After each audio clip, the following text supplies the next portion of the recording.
War has ravaged Sudan for over a year now. Can you bring us up to speed on the situation there today? So the war that started in Sudan in April 2023 to date has caused the largest humanitarian catastrophe in the world. Oh, at least 10 million people have been displaced. Over a million people have become refugees in neighboring countries. Wide sexual violence throughout the country, especially in places like Darfur and in central Sudan. It's a humanitarian catastrophe that hasn't received the media attention that it deserves, to the point that it's been described today as the forgotten war. There are talks about a possible negotiations between the two major warring parties, the Sudanese Armed Forces and the Rapid Support Forces. It's still not clear if that is going to take place in Geneva, Switzerland. But the catastrophe that is widespread through Sudan, as I mentioned, it really has produced the largest humanitarian catastrophe in the world today. So, Sudan's military backed government is battling a paramilitary group called the Rapid Support Forces. What is the status of efforts to broker a ceasefire? So since the war started in 2023, there have been efforts mainly led by the United States and Saudi Arabia, where there were early rounds of negotiations to reach a ceasefire in Jeddah, what became known as the Jeddah Platform.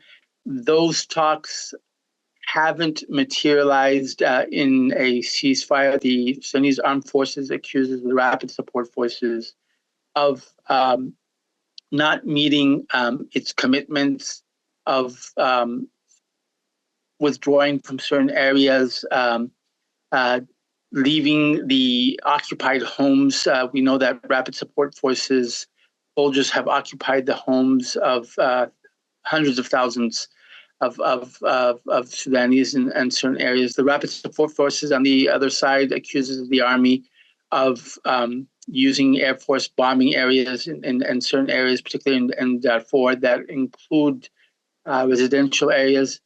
So the talks seem to be, at the moment, it's still not clear if they are going anywhere. The latest efforts is to bring talks to Geneva, Switzerland, again with the focus on a possible ceasefire, but also allowing for greater humanitarian access.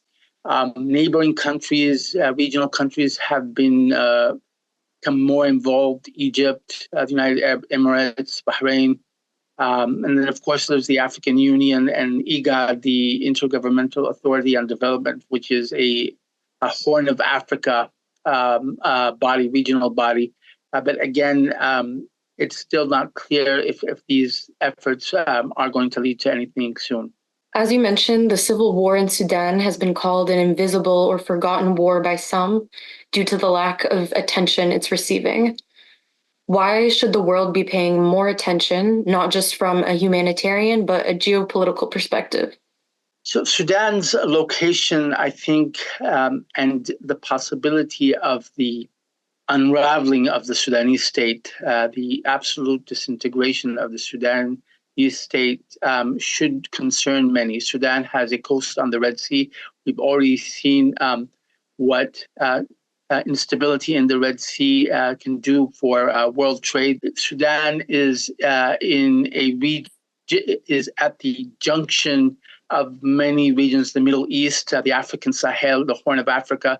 Instability in Sudan will most certainly impact these regions, which are already unstable themselves. Countries like Egypt, I think, would be very worried of what happens in Sudan, Ethiopia. This integration of Sudan could indeed create a situation very similar to what Afghanistan was in the 90s, Iraq after the Iraq War, allowed for militant groups to roam in the country freely. So that, I think, next to the dire humanitarian situation in Sudan, the issue of security is going to be, I think, should be of great concern to neighboring countries and the world. What is your connection to Sudan, and how has the war affected you on a personal level?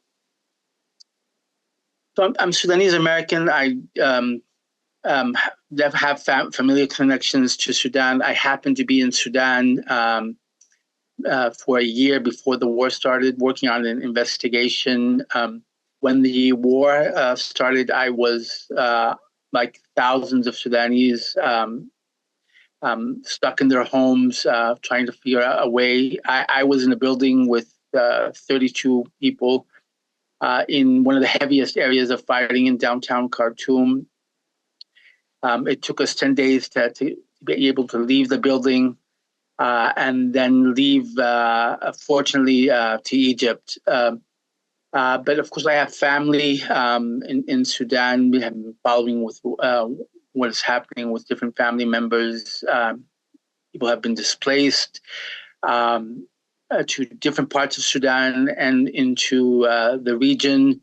Of everything that I've seen, I think the most personally that has affected me was the image of a grave in my family's neighborhood in the old city of Durman of a childhood friend on a field where we used to play soccer.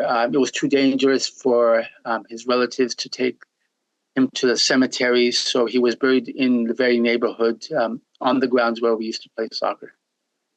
Wow. I'm sorry to hear that, Ismail. Thank you for sharing with us.